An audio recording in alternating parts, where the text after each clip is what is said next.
নিজেদের ভুলের নির্মম পরিণতি ভোগ করতে হচ্ছে ইসরায়েলকে।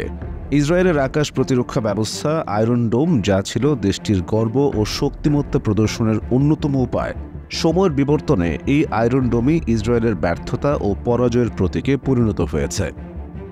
হামাস ও হিজবুল্লাহ যোদ্ধাদের প্রতিহত করার ক্ষেত্রে আয়রন ডোমের ত্রুটিগুলো সাম্প্রতিক সময়ে ইসরায়েল ভূখণ্ডে ব্যাপক চাঞ্চল্য সৃষ্টি করেছে।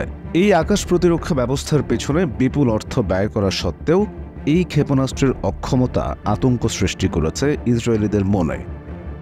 ইসরায়েলিরা আয়রন ডোম ব্যবহার করে প্রতিপক্ষের রকেট ও ক্ষেপণাস্ত্র হামলা প্রতিহত করার দাবি করলেও গত 10 মাসে বহুবার ইসরায়েলি সামরিক স্থাপনা এবং বসতিতে এসব ক্ষেপণাস্ত্র ও রকেট আঘাত এনেছে।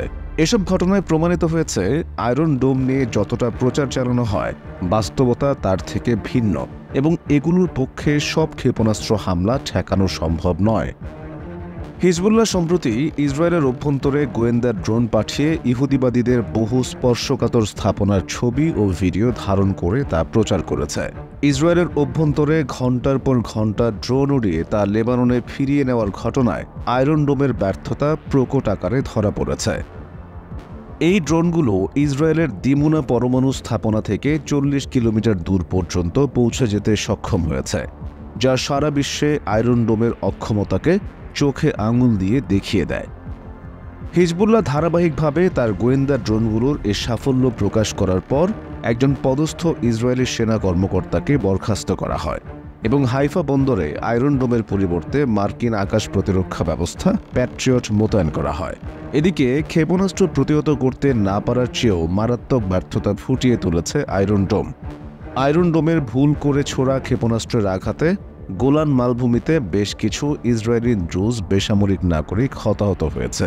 এ ঘটনায় ইসরায়েলেরই কিছু গণমাধ্যম আয়রন ডোমের ভুলের কথা স্বীকার করেছে। দৈনিক জেরুজালেম পোস্ট লিখেছে, ইসরায়েলি সেনাবাহিনী ভুল করে নিজের প্রায় অর্ধেক ড্রোন আকাশেই ধ্বংস করে দিচ্ছে। ফিলিস্তিনি প্রতিরোধ যোদ্ধাদের ক্ষেপণাস্ত্রগুলোতে উন্নত প্রযুক্তি ব্যবহার করার কারণে এগুলো ইসরায়েলি লক্ষ্যবস্তুতে নিখুঁতভাবে আঘাত করতে পারছে। অন্যদিকে আয়রন ডোমের এসব ক্ষেপণাস্ত্র প্রতিহত করার ক্ষমতা হ্রাস পেয়েছে। এছাড়াও হ্যাকিং গ্রুপ অ্যানোনিমাস সুদান সম্প্রতি আয়রন ডোম আকাশ প্রতিরক্ষা ব্যবস্থা হ্যাক করতেও সক্ষম হয়।